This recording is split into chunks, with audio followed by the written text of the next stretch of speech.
Good morning प्यारे बच्चों exercise 12.1 से क्वेश्चन नंबर 3 ले रहे हैं। क्वेश्चन में कहा identify the numerical coefficients of terms other than constants in the following expressions. मतलब आपसे कहा है यहाँ पर अलग अलग एल्जेब्रिक एक्सप्रेशंस दिए हुए हैं। आपको यहाँ पर जो इनमें जो टर्म्स है और वो भी कांस्टेंट को छोड़कर, अदर देन कांस्टेंट यानी कांस्टेंट वाली टर्म, जैसे इसमें 5 है, 5 को काउंट नहीं करना है। वेरिएबल्स वाली टर्म्स लेना है, इसमें 1 को काउंट नहीं करना है। जो वेरिएबल्स दिए हुए हैं उनके कोफिशिएंट कौन कौन से वो लिखना है। तो कोफिशिएंट मतलब क्या होता है, जिस वेरिएबल के आगे पीछे जो संख्या है मल्टीप्लाई में, वो उसका कोफिशिएंट हो जाएगा। जैसे यहाँ पर ये -3 हो गया इसका कोफिशिएंट, यहाँ t का कोफिशिएंट 1 होगा, टी स्क्वायर का 1 होगा। ऐसे ही जैसे यहाँ m का 100 है, n का 1000 है, यहाँ p स्क्वायर q स्क्वायर के आगे कुछ नहीं है, यानी -1 होगा। माइनस लगा ना, -1। जिसके आगे कोई नंबर नहीं हो, जैसे x के आगे कोई नंबर नहीं है तो 1 होगा। अगर यहाँ माइनस है तो -1 होगा। यानी सिर्फ आपको न्यूमेरिकल कोफिशिएंट देखना है, वो भी वेरिएबल्स के आगे, और कांस्टेंट टर्म को छोड़ना है। तो जैसे क्वेश्चन इसका फर्स्ट पार्ट लेते हैं। फर्स्ट पार्ट में दिया 3 माइनस टी स्क्वायर, तो यहाँ पर कांस्टेंट को छोड़ दे 5 को, तो ये वेरिएबल वाली टर्म्स हो गई -3 टी स्क्वायर, और इस टी स्क्वायर का कोफिशिएंट हो जाएगा बच्चों -3। तो ये आपका आंसर हो जाएगा -3।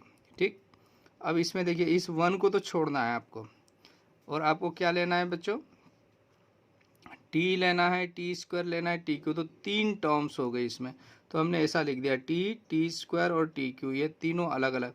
अब इस टी के आगे कोई संख्या नहीं दिख रही है तो 1 होती है, तो इस टी का कोफिशिएंट हो गया 1। इस टी स्क्वायर के आगे भी कोई संख्या नहीं है तो 1 होगा, और टी क्यूब के आगे भी कोई कोफिशिएंट नहीं है तो 1। तो तीनों का जो कोफिशिएंट हो गया 1 हो गया।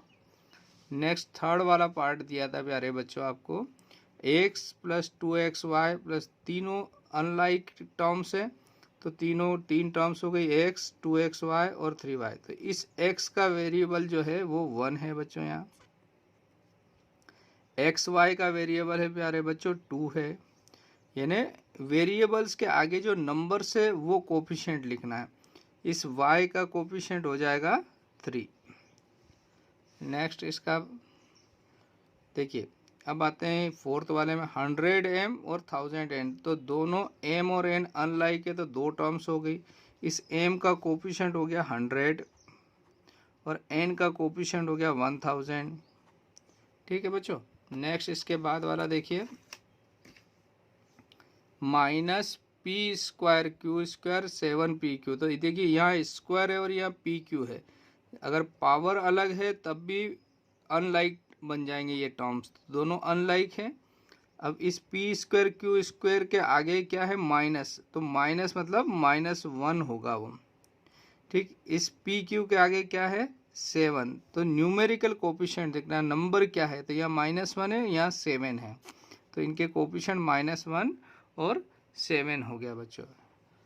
अगला देखिए प्यारे बच्चों, क्या है 6th नंबर का, 12a plus 1.2a plus 0.8b। ए और बी अलग, वेरिएबल अलग है तो टर्म्स अलग हो जाएगी, तो 2 टर्म्स हो गई। अब ए का कोफिशिएंट हो जाएगा बच्चों 1.2 और बी का कोफिशिएंट हो गया 0.8। नेक्स्ट वाला, इसके बाद वाला देखिए 3.14 आर स्क्वायर। तो ए की सिंगल टर्म है तो ये 3.14 आर स्क्वायर ही आएगा। अब इस आर स्क्वायर एक वेरिएबल है तो इसका कोफिशिएंट हो गया 3.14। अब यहाँ पर ध्यान दीजिएगा, यहाँ पर आप गलती कर सकते हैं, जरूर थोड़ा समझ लीजिएगा। ट्वाइस एल प्लस बी, तो इस 2 का पहले इन दोनों में मल्टीप्लाई करेंगे, तो यहाँ पर 2 टर्म्स हो गई, एक हो गई 2l और दूसरी हो गई 2b। तो इस l का कोफिशिएंट, l वेरिएबल है, l का कोफिशिएंट हुआ 2 और b का कोफिशिएंट भी 2 हुआ। लास्ट वाला देखिए क्या दिया है प्यारे बच्चों, 0.8 1y और 0.01 वाई स्क्वायर। देखिए y है और वाई स्क्वायर, तो ये पावर अगर अलग है तो अनलाइक हो जाएंगे वेरिएबल। तो ये दो टर्म्स हो गई अनलाइक टर्म्स है। तो इस y का कोफिशिएंट है 0.1 और वाई स्क्वायर का कोफिशिएंट है 0.01, है ना। तो यहाँ पर हमको न्यूमेरिकल कोफिशिएंट देखना था किनके आगे, वेरिएबल्स के आगे, जो कि इस प्रकार से हमने टेबल के रूप में बना दिए। तो यहाँ पर आपका क्वेश्चन नंबर 3 कंप्लीट होता है बच्चों। Thank you, have a nice day. अगर आपको ये वीडियो पसंद आता है, टीचिंग पसंद आती है तो लाइक करिए, कमेंट्स करिए, और कोई समस्या हो तो कमेंट्स बॉक्स में लिखिए, और अगर अच्छा लगता है तो दूसरे बच्चों को भी शेयर करिएगा। Okay, thank you, have a nice day. बच्चों क्वेश्चन नंबर 4 का फर्स्ट पार्ट ए ले रहे हैं और आपकी एक्सरसाइज 12.1 चल रही है। क्वेश्चन में क्या कहा है, identify terms which contains x and give the coefficient of x. मतलब आपको यहाँ पर 7 पार्ट यानी 7 एल्जेब्रिक एक्सप्रेशन दिए हैं। इन सभी में आपको क्या करना है, एक्स वाली टर्म्स कौन सी है बच्चों, है ना। तो यहाँ पर अलग अलग टर्म्स दी हुई है हर एक्सप्रेशन में। तो जैसे फर्स्ट में इसमें y में x वेरिएबल नहीं है, लेकिन यहाँ पर x वेरिएबल है।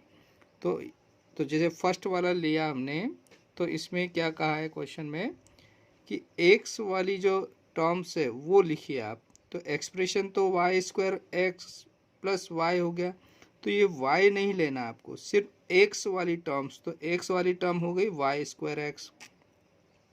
अब उसने पूछा है आगे कि इस x का कोफिशिएंट यानी x में किसका मल्टीप्लाई हो रहा है वो लिख दो आप। तो यहाँ वाई स्क्वायर का मल्टीप्लाई हो रहा है, यानी वाई स्क्वायर इस x का कोफिशिएंट हो गया बच्चों। नेक्स्ट सेकेंड वाला देखिए, इसमें आपको एल्जेब्रिक एक्सप्रेशन दिया है 13y स्क्वायर माइनस 8xy। तो x वाली टर्म्स कौन सी है, माइनस 8xy। इसमें तो x है नहीं, तो इसको छोड़ देना है, आपको लेना है माइनस 8xy। ये ले लिया हमने टर्म्स जिसमें x कंटेन हो, है ना, x शामिल हो जिसमें। अब x में किन चीज़ों का मल्टीप्लाई हो रहा है, यानी कौन से वेरिएबल्स या नंबर्स, तो 8 है और y है। इन दो को यानी x को छोड़ के जिन संख्याओं का मल्टीप्लाई हो रहा है वो सब लिख दो। एक तो 8 से मल्टीप्लाई हो रहा है और एक y से। तो ये माइनस 8y इस x के कोफिशिएंट हो गए। ठीक है बच्चों। नेक्स्ट थर्ड वाला देखिए, थर्ड में आपको एल्जेब्रिक एक्सप्रेशन जो दिया है प्यारे बच्चों, वो है आपका x प्लस वाई प्लस 2।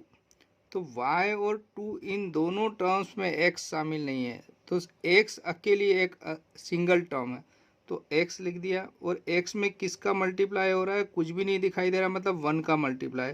तो यहाँ पर आपका कोफिशिएंट 1 हो जाएगा, न्यूमेरिकल कोफिशिएंट ऑफ x, है ना। या जो भी ये वेरिएबल है तो वेरिएबल, जैसे ऊपर वाले में वेरिएबल तो वेरिएबल लिख दिया हमने, है ना। अब देखिए इसमें 3 अनलाइक टर्म है, लेकिन आपको x के बारे में पूछा तो एक ही टर्म मिलेगी zx। अब इस x का वेरिएबल क्या हो गया, मतलब x का कोफिशिएंट क्या हो गया, z। तो यहाँ लिखेंगे हम z, यानी x में जिसका मल्टीप्लाई हो रहा वो संख्या यहाँ लिख दो आप। फिफ्थ में देखिए 1 plus x plus x y, तो यहाँ पर दो टर्म्स में x है। तो फर्स्ट टर्म में x जो है इसका कोफिशिएंट क्या हो जाएगा, 1 हो जाएगा प्यारे बच्चों। सेकेंड टर्म में x और y, तो यानी x में किसका मल्टीप्लाई हो रहा y, तो x का कोफिशिएंट हो गया y। नेक्स्ट इसके बाद वाला देखिए सिक्स्थ वाला 12xy स्क्वायर प्लस 25। तो x वाली टर्म्स 12xy स्क्वायर है, तो 12xy लिख लिया हमने टर्म्स को। अब उसने पूछा x का कोफिशिएंट यानी x में किन का मल्टीप्लाई हो रहा है, चाहे नंबर हो या वेरिएबल। तो 12y स्क्वायर का इसमें मल्टीप्लाई हो रहा है, तो इसका कोफिशिएंट x का 12y स्क्वायर हो जाएगा। लास्ट वाला देखिए 7x और xy, इन दोनों में x शामिल है, तो इस 7x और xy स्क्वायर दो टर्म्स हो गई। x का कोफिशिएंट हो जाएगा बच्चों 7, और यहाँ पर x का कोफिशिएंट होगा y स्क्वायर। कोफिशिएंट का मतलब इस वेरिएबल में किसका मल्टीप्लाई हो रहा है, तो y स्क्वायर का। इस वेरिएबल में किसका मल्टीप्लाई हो रहा है, 7 का। तो यहाँ पर फोर्थ का पार्ट ए कंप्लीट होता है बच्चों। आपको क्वेश्चन समझ में आया होगा, मुझे ऐसा उम्मीद है पूरे। अगर आपको ऐसा लगता है तो वीडियो को दोबारा रिवाइज कर लीजिएगा। इसी का बी पार्ट ले रहे हैं बच्चों। तो देखिए बी पार्ट में आपको क्वेश्चन में क्या दिया है, क्वेश्चन में कहा है identify terms which contain y square. ऊपर वाले ए में एक्स जिसमें शामिल था वो टर्म्स लेना थी। अब आपको कौन सी टर्म लेना है जिसमें वाई स्क्वायर हो, वाई नहीं वाई स्क्वायर हो, and given the coefficient of y square. तो देखिए इसमें 3 क्वेश्चन दिए हैं आपको, यानी 3 एल्जेब्रिक एक्सप्रेशन है। तो फर्स्ट वाला है 8 माइनस एक्स वाई स्क्वायर।